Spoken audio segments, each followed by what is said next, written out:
Махаббат. Екінші бөлім. Авторы Сайын Мұратбеков. Достар, менің каналыма тіркеліп қойыңыздар. Мен алдағы уақытта көптеген қызықты аудио әңгімелер шығаратын боламын.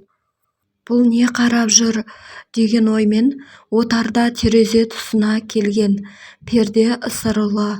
Әсия терезеге сәл қырындай бұрылып, жалаңаш кеудесін ашып тастап, тәтті ұйқыда жатыр екен. Отар терезені ұрып жіберді. Әсия шошып оянған. Әкесінің ашулы кескінін көріп, көрпені басына дейін жамылып алды. Шай үстінде Ноян кешегідей тықылықтағанын қойып, шеттеу отырған Әсияға қараумен болды. Кетерінде, көрсеткен пейілдеріңізге рахмет деді. Бұл алғыс тек Әсияға ғана арнап айтылғандай естілді. Көктем егісі басталып та кетті. Әсия түнгі кезекте сейілкаға шықты. Бригада төңірегіндегі учаскелерге түскен тракторлардың жан-жақтан жер солқылдата шыққан дүрілдері шағын ауылды мүлдем дүрілдетіп жіберді.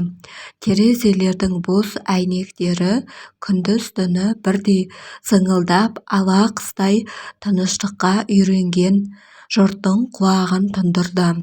Кейбіреулер ұйқысынан айрылды. Осындай мазасы кеткендердің бірі Отар еді. Ол енді түнде ұйықтау дегенді қойды. Күндіз ұзақты күнге жекеменшіктің малын бағып, аяқтары сырқырап, шаршап қайтады. Ал кешкісін басы жастыққа тисе болғаны, бүкіл үй жар шетіндегі іргесі солқылдап құлағалы тұрғандай көрінеді де, ұйқысы шайдай ашылады. Амалсыздан қайта киініп сыртқа шығады. Әбден діңгесі қайтқанша аула ішінде ары-бері сенделіп жүреді де қояды. Әсияның бөлмесі де терезесі көңілсіз үңірейіп, салқын тартып бос тұр. Осылайша ұйқысы бұзылып, мазасызданып жүргенде, Отардың көңіліне қызы туралы да неше түрлі ойлар түседі. Түнгі кезекке шыққалы Әсия әкесімен бетпе-бет кездескен емес. Ертеңгілікте бұл мал өргізгенде қызы үсті-басы шаң-шаң боп, жүзі тотығып, шаршап қайтады да жуынып, тамағын ішуге мұршасы да келместен төсекке құлайды. Содан күн кешкіргенше тырп етпей ұйықтайды. Отар өрістен малды айдап оралған кезде көзі ісіне қызарған Әсия түнгі кезегіне кетеді. Өз обалы өзіне, деді Отар, жаны тыныш болатын жерге бармады, енді жүрсін, деді. Соңғы күндерде Әсия аяқ асты көңілденіп, ән айтатынды шығарды. Бұрын қызының ән салғанын естіп көрмеген Отар қоңыраулы нәзік дауысқа таң-тамаша болады. Апыр-ай деп басын шайқап қояды. Бүгін Отар өрістен қайтқанда Рәш оны екі көзі бұлаудай болып жылап қарсы алды. Не боп қалды, деді шошынған Отар. Қызың кетемін деп жүр. Қайда екенін айтқан жоқ, бірақ осы егіс жұмысы аяқталысымен кетемін дейді деп кемсеңдеген Рәштің көзі тағы да жасқа толды. Киім-кешектерін шамаданына салып қойды. Кетсе жолы болсын, деді өзі шаршап қайтқан Отар немкетті түрде. Ал шындығында бұл хабар оған жай соғып өткендей әсер еткен. Қолы дірілдеп, тамақты да жөндеп іше алмады. Отардың үйі бригаданың ең шетінде болатын. Өткен күзде жыртылған зияптың бір басы осы үйдің іргесінен басталушы еді. сол зиябке кешке қарай трактор түсті де отардың ұйқысы мүлдем қашты. онсыз да көңіл-күйі ұйқы-тұйқы болып отырған ол жылы киініп алды да үйдің артына шықты. түн тастай қараңғы екен, аспан тұтасқан бұлт, көктемгі сызды ауа дымқыл тартып тұр. Қап-қара болып созылып жатқан учаскеде алды-артында фары жарқыраған трактор көсіле есіп жүр. Тіпті тез жүреді. тіркемінде 2 сеялкасы бар екен. Трактор бір айналып осы үйдің тұсына жақындап кеп тоқтағанда екінші жақтан салдырлап жеткен арбаның дыбысы естілді. Сеялкадағылар тұқым құйып алуға кірісті. Дабырласа жүріп қап көтерісе бастады.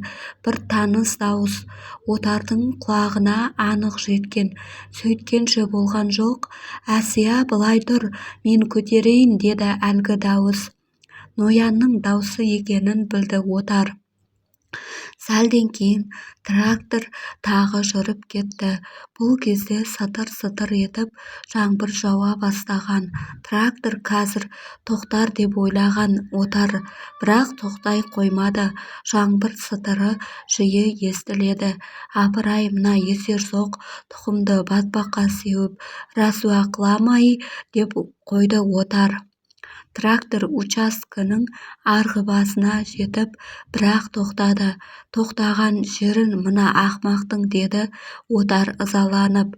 «Ойпырмай, бері кеп тоқтап жаңбыр басылғанша үйге кіріп тұрмай ма? Әрине, ол қудың несі кетіп барады. Су болса, сеялка үстіндегілер су болады». Әсия келер деп біраз күтіп еді, ешбір дыбыс білінбеді. Отар үйге кіріп үлкен плашты өзі жамылды да Әсияға бір плашты алып жүріп кетті. Айдалған жердің батпағы аяққа жабысып өте ауыр тиді. Шетке шығып ши-қияқтың тың жерді жағалап жүруге тура келді. Трактордың тұсына жеткен кезде өткен жылдан қалған сабанның маясына тап болды. Бұны неғып өртемеді екен әлгі агрономдар деп ойлады. Өзі қазір от тұтата кеткісі келген. Осы сәтте маяның арғы жағынан сыңғырлаған қыз күлкісі мен күбір-күбір сөйлескен дыбыс шықты. Отар әуелде сәл сескеніп қалды да қырындап маяға таяды. Оңаша сөйлесіп отырғандардың дауыстарын танығанда жарылып кете жаздады. Бұлар өзінің қызы Әсия мен Ноян болатын. «Жаңбыр қандай жұмсақ, Ноян, бетіңді төсеп көрші». Қызының осы сөзін анық естіген. Отар басын көтеріп бетін жаңбырға төсеген. Көктемнің жылымшы ұсақ жауыны беті қытықтағандай бүркіп жауып тұр. «Расында да тамаша», деді жігіт қостап. «Мына екеуінің ақмағына-я», деп ойлады тыржиған отар бетін сүртіп. Қызы мен Ноянның онан арғы сөздеріне құлағын тосты. «Әсия, ау, тракторда қалғандар екеуміздің бұл кетімісімізді ертең елге жайып сөз қылады ғой. Мейлі, маған бәрібір. Сенің әкеңнің құлағына тисе қалай болады? Ол кісі мені жақсы көрмейді ғой. Өзің айттың ғой, дүниеде махаббатқа ештеңе қарсы тұра алмайды деп. Сол сияқты менің әкем де біздің махаббатымызға ештеңе істей алмайды», деді Әсия сенімді дауыспен. Енді бір сәт екеуі де тым-тырыс бола қалды. Жауынның бір қалыпты сытыры ғана естіледі. Ақырындап жандарына жетіп баруға қанша орталғанмен отарды бір белгісіз күш жібермеді. «Ноян, әй ноян, сен алғаш біздің үйге кіріп келгеніңде жүрегім өзінен-өзі дір ете түсіп аттай тулады. біртүрлі қорыққаным да қуанғанымды да білмедім. біздің үйге қонған түні таң алдында сен түсіме кірдің. өмірімде естен кетпес түс. әкем оятып жіберді дәл сол кезде. сонан кейін-ақ сені жақсы көре бастадым. сенің тракторыңа түнгі кезекке өзім сұрандым. сәулем менің, деді жігіт үні дірілдей шықты. әсия-ау, енді екеуміз мәңгі бірге боламыз. мен өмір бойы сендікпін. мен де, деді әсия. отар бұлардың сөздерін тыңдамастан теріс бұрылды. бір ауық аласұрып не істерін білмеді. тек бет алды басы ауған жаққа қарай салбырап жүре берді. дүниеде махаббатқа ештеңе қарсы тұра алмайды деген қызының әлгіндегі сөзін еске алды. ал махаббат деген не екен сонда? махаббат ғашықтар туралы қиссалар мен жырларда ғана болушы еді.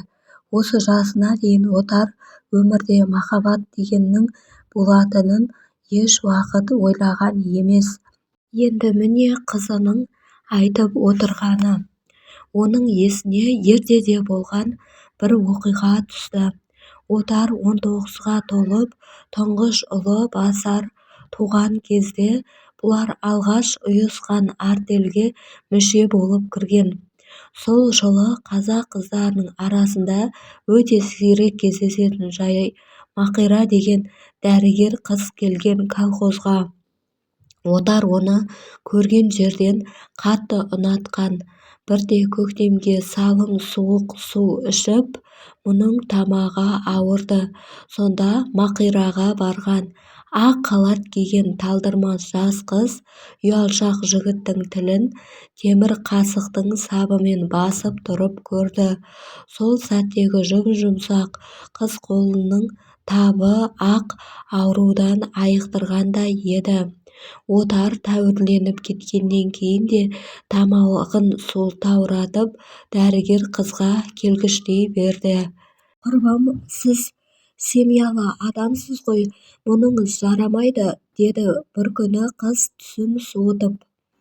бұл сөз отарды бетке ұрып қалғанмен бірдей еді.